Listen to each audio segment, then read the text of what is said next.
realized I haven't talked about Harry Potter yet on the show, which is interesting because that was the first really big franchise I became a part of and grew up with. A lot of people have Star Wars, people have Lord of the Rings. Actually, it's kind of interesting how Lord of the Rings is the grandfather of these franchises, then you got Star Wars for the baby boomers and Gen X, and then Harry Potter for the millennials. Anyone else notice it that way? Well, this is just a stream of consciousness. Anyways, I even got into Harry Potter a little later than a lot of other people did, because I didn't want to try new things. I just wanted to read the same stuff over and over again. My dad decided to force me to read the books. I got the first two at once. I think I started reading it around the time the third one came out. So, a little later, but ultimately I was still catching up with everybody. So I'm just going to list a couple favorites I have.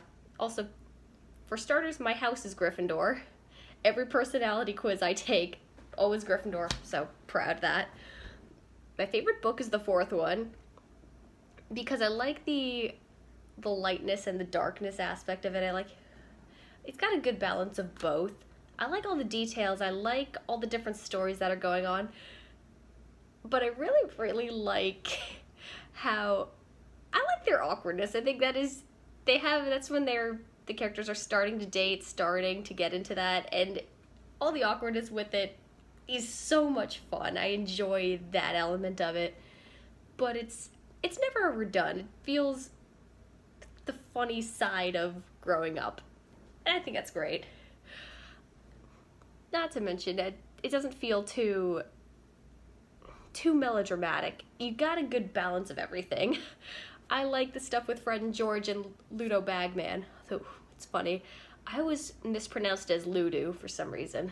I don't know. I like that story a lot. I like all the challenges. I think they're very creative.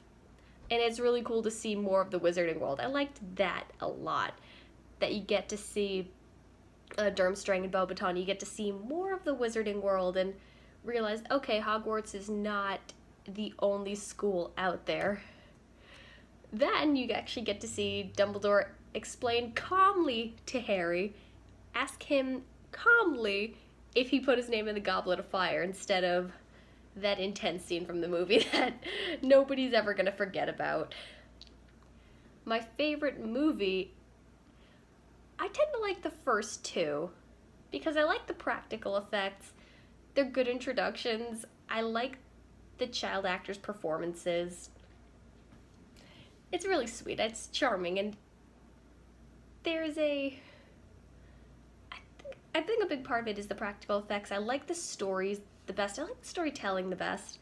I think it fits very well with the book. I really like how all the movies tend to are very true to the spirit of the books. You don't get that very much for some weird reason. But those two especially, I feel, have a very distinct feel to it, a very distinct look. Movies you could play every Halloween. Whereas the later ones, I think maybe it's because of the CG, but they look a little too generic blockbuster for my personal taste.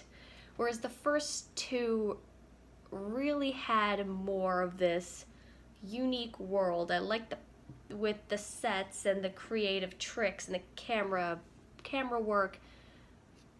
And it's something about the way they have that environment.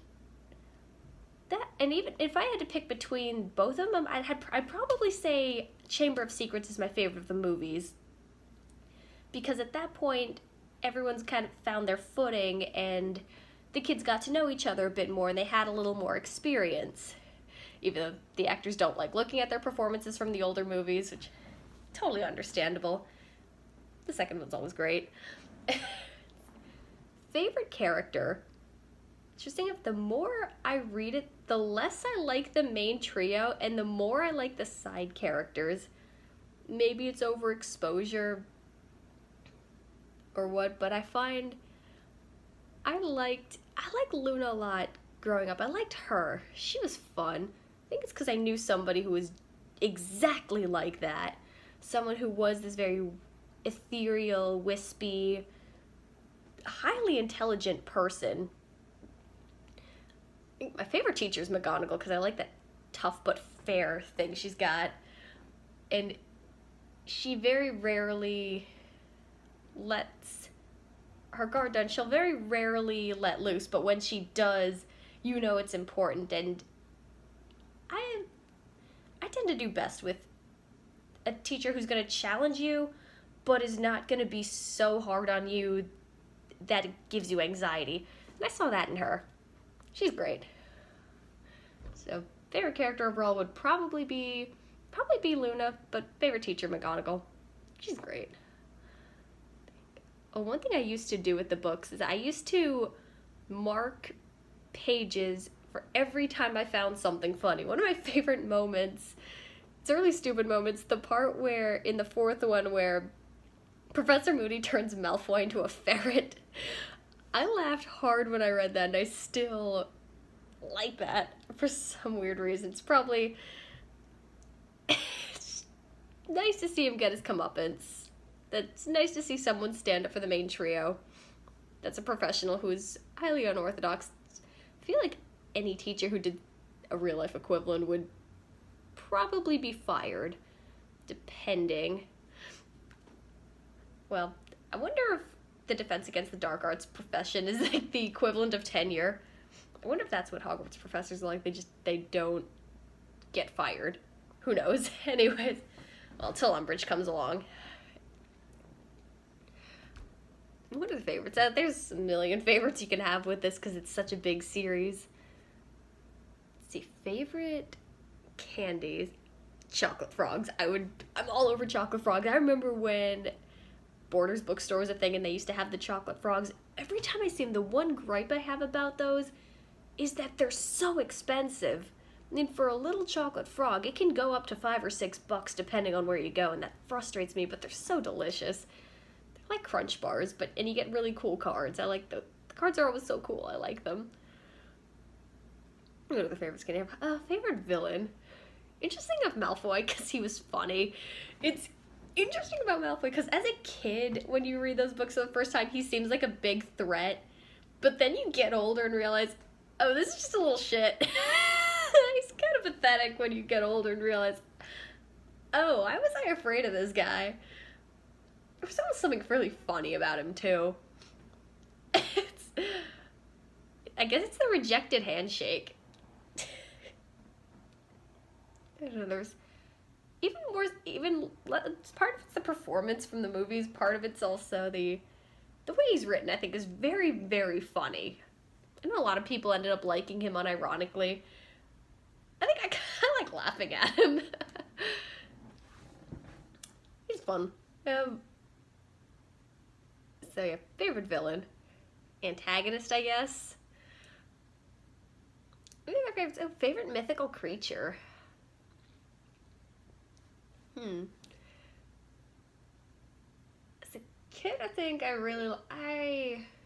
like the house elves because they were nice, and now then you get older and realize, oh yeah, slavery's bad. So I feel a little weird liking the house elves, even though I like their personalities, and I always find them very caring.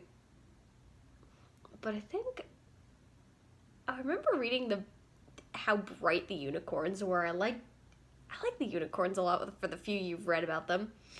I think I like phoenixes. Magical creatures, I like how they do phoenixes. It's pretty typical, but I like the idea of a magical bird that can always regenerate himself. Bird doctor, Doctor Who. And help you out. I like that. So that's my stream of consciousness on Harry Potter, rants, favorites, stuff I like.